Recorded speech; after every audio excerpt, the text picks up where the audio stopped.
safe, our families are secure, and the victims of this terrible epidemic are able to live a life free of addiction.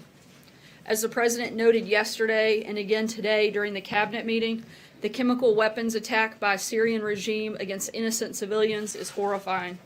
The images, especially of suffering children, have shocked the conscience of the entire civilized world. Sadly, these actions are consistent with Assad's established pattern of chemical weapons use. His forces are already responsible for previous chemical weapons attacks and other actions targeting civilians. The President has noted that Russia and Iran also bear responsibility for these acts, since they would not be possible without their material support. It is also now clear that Russia has betrayed its obligations to guarantee the end of the Syrian regime's chemical weapons program. The President and his national security team are consulting closely with allies and partners to determine the appropriate response. As President Trump clearly stated, there will be a price to pay. We call on all members of the international community to share any information related to this attack and to hold the perpetrators and their sponsors accountable. And we call upon the Syrian regime and Russia to open the area to international medical assistance and international monitoring. And with that, I will take your questions. John. The President was pretty definitive today in saying that this was an attack with banned chemical weapons. Yet there hasn't been any concrete proof of that. Russia insists that there is no evidence of chemical weapons. What makes the President so sure that he is willing to make such a declarative statement? The President is confident. He's been briefed by his national security team and being kept up to date constantly and regularly on the intelligence around that, and I can't get any further beyond that at this point. Do we have any proof at this point that it was in fact a chemical weapon? Once again, I can't get anything beyond the comments that we've already made, but we're very confident in those comments. Sarah, it was just a couple of weeks ago the President was talking about wanting to leave Syria very quickly. Now you're saying that there's a price that has to be paid.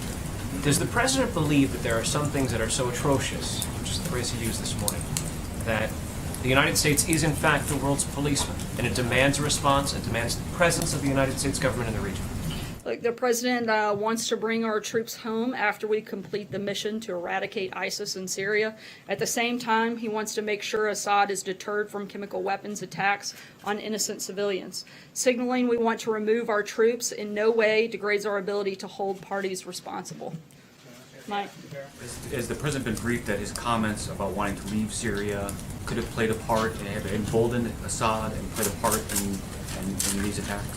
The only individuals that played a part don't reside in this country, and I think we've made very clear who we think is responsible for these attacks, and to try to conflate that and make this on any part and blame on this President is absolutely ridiculous. He has criticized others for signaling military plans. It seems to be what he was doing here. Does he regret those comments that he made last week? The President's been clear that he wants to make sure that we have the defeat of ISIS. We've also been clear in our actions, as you have seen after previous chemical attacks, what this President has done, and I think we've been very upfront on that. Sarah. Hey, Sarah. First, the news out of Syria this morning about apparent strikes carried out overnight. Does the United States believe that Israel was behind those strikes as the number of reports planned? Was the United States given a heads up by the Israeli government? I can only speak on behalf of this government. For questions on that, I would refer you outside. I can tell you at this time the United States is not conducting airstrikes in Syria, but I can't go beyond that at this point in time. So from the White House perspective, did the White House get a heads up from any foreign government about conducting strikes in Syria? Again, I can't go any further than commenting on behalf of our government, and I can tell you that currently at this time the United States is not conducting airstrikes in Syria. Back on the deterrence for a moment, you said the President wants to make sure that the Assad regime can't conduct attacks like this in the future.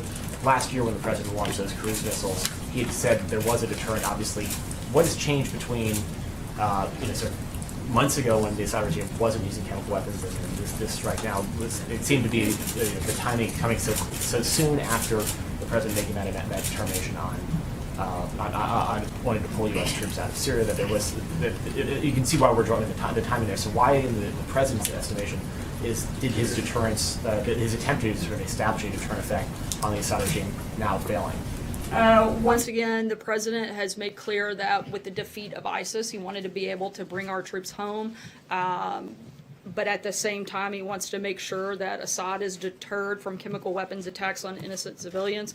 We think you can have separation. John? Sarah? But sir, didn't the president, by saying that he wants to get out of Syria, essentially give a green light to Assad to do this, as John McCain has suggested, that the United States was leaving, was kind of pulling up and leaving it to... Look, we're still there, and I think that it is outrageous to say that the President of the United States greenlit something as atrocious as the actions that have taken place over the last several days.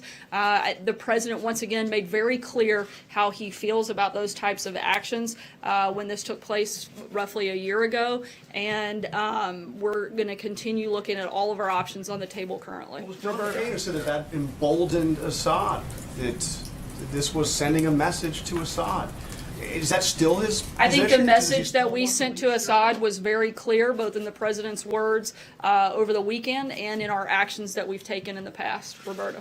Has the president's attitude toward Vladimir Putin changed because of what's happened? The president has always been tough on Russia, as he said last week, as I echoed again when asked about it. This administration and this president have been tougher on Russia than previous administrations. I think you can see that both through the actions that we've taken and in the comments over the last several days. But he singled out Vladimir Putin in the tweet yesterday.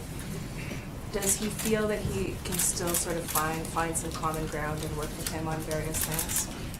The president still feels that if we can have a good relationship with Russia at some point, that's a good thing for the world. But at the same time, this president is going to be tough on Russia until we see some changes in their behavior, just as we've done every day over the last year, and as we've outlined multiple times before, both from the president and as I've done from this podium on many occasions.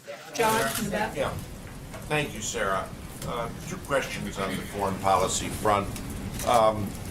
Given the situation in Syria and your statement today, could the president be in the process of forming an alliance with President Macron in France and Prime Minister May in Britain, not unlike that envisioned by the previous administration with France and Britain when the first reports of chemical weapons came out? Certainly have great relationship with both countries and are continuing conversations with both the UK as well as France, and hope to work with all of our allies and partners in a response. Sorry, second question. Is Prime Minister Orban, an admirer of the president who has said many kind things about him, won a landslide re-election. Will the president call him, and are there any plans to extend an invitation for a state visit or a working visit to Prime Minister Orban? I'm not aware of a scheduled call at this time, but if there is one, we'll keep you posted and likely have a readout to follow. John Decker. Thanks a lot, Sarah. Today is the first day on the job for John Bolton as the National Security Advisor. Perhaps you can bring him out here one time and he can take our questions. I'll be happy to tag him in at some point. Please do. I wanted to ask you about some comments that he made about Syria back in 2013 on Fox and Friends. He said, "I think if I were a member of Congress, I would vote against an authorization to use force in Syria." He continued, "I don't think it is in America's interests. I don't think we should, in effect, take sides in the Syrian conflict." Is that a point of view that Ambassador Bolton is bringing to the table now as National Security Advisor? The point of view that matters most here at the White House, as you well know, is the president's. And as Ambassador Bolton himself has said, he's certainly here to serve as an advisor, but ultimately the decisions being made are the president's, and the comments that he's made previously are personal, and he's here to carry out the president's agenda. Josh? Scott Drew, an EPA administrator, often flew first class, had a $50 a night rental on Capitol Hill, and tripled the size of his security detail. Can you explain what the president meant when he said rent was about market rate, travel expenses okay, security spending somewhat more, but it was okay? Why did he say that? He was referencing a report done by the EPA, which we are continuing to review.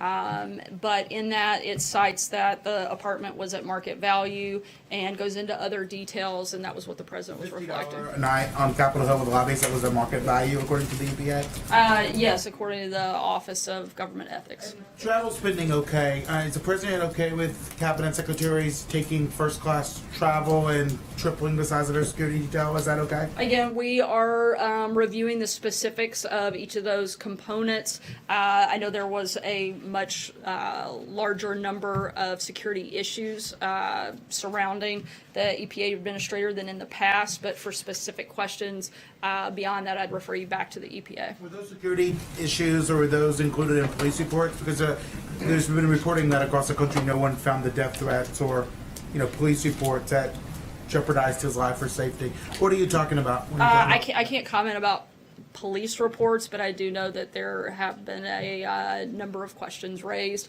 And again, we're continuing to review that. Until that's complete, I'd refer you back to the EPA beyond that. Sarah, 2 questions on Syria. With all that's happened with Russia, with the sanctions last week and now these strong words associating Russia with the Syrian attack, is there an expectation or a feeling that diplomatic relations with Russia, with this administration, with our country, with Russia, are eroding? We've been very tough on Russia for quite some time. I think the only people maybe that didn't understand that or see that were members of the press who continually questioned that. Now I guess people are concerned that we're being tough on Russia. I guess I'm confused on which way you want to have it. The president would like to have a good relationship, but that's going to be determined by the actions that Russia takes, and we're going to continue pushing forward. And second question, the items on the table, beyond strikes, is there a thought or on the table regime change with Assad? And also, where does diplomacy play in this, even with the strikes and all of this that you're saying is on the table? I'm not going to get ahead of any potential options that the president may or may not take, but I can tell you that we're reviewing a wide range and a number of different options. Dave? Thanks, Sarah. At the cabinet meeting this morning, the president was talking about the potential impact of Chinese tariffs on American farmers, and he said the farmers are patriots for being willing to take a hit. And then he said, we'll make it up to them. What did he mean? The president has worked with his team to determine how best to respond to China's attack on American farmers, and he's asked the Department of Agriculture to protect our farmers, and will present a plan on specifics of that shortly. Would you consider like extra crop insurance subsidies that are often put in the farm bill for market fluctuations? I'm not going to get ahead of potential options, but the president has asked the Department of Agriculture to come back with some specifics that we'll announce to you guys shortly. Thanks, Sarah. I've got 2 for you. First on Syria, we talked about the idea of a possible military option being a deterrent. Last year, we heard something very similar from the president, who called that chemical attack last year an affront to humanity, said it cannot be tolerated.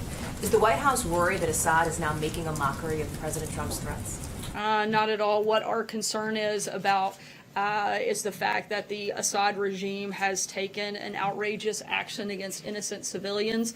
Our focus is on responding to that, and that's what we're looking at. And then I wanted to follow up on something from last week, just because we didn't get a chance to, and specifically your comments citing the LA Times article when asked, I think by John here, about the president's rape remarks at that event last week. That didn't actually back up the president's claims. You actually, last fall, admonished reporters to make sure that we hold ourselves to a high standard of accuracy. Does the president also need to be held to that same standard of accuracy? Absolutely, and as I said that day, it has been well documented that a number of those individuals, going back even to 2014, where there were multiple articles and studies put out that said 80% of the women that make that that go through that process and try to enter the country are raped through that process.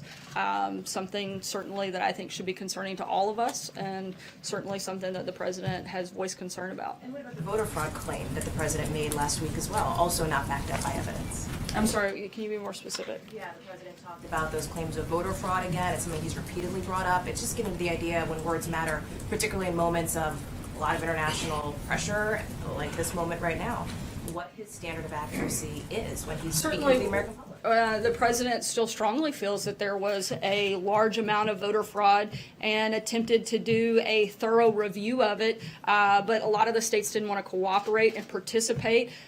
We certainly know that there were a large number of incidences reported, but we can't be sure exactly how much because we weren't able to conduct the full review that the president wanted because a number of states did not want to cooperate and refused to participate. Mr. Mayor. Yeah, 2 questions regarding Scott Pruitt. How long is the review going to take that the White House is conducting? I'm not going to lay out an arbitrary timeline, but it's something that we're looking into and continuing to, take under consideration. Or years?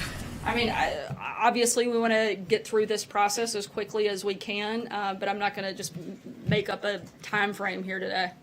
Okay, and did Chief of Staff John Kelly recommend that Pruitt be fired? I'm not going to get into any private conversations. Blake, welcome back. Thank you. Congratulations. Thank you, appreciate it. I want to ask you about Mark Zuckerberg headed to the Hill to testify.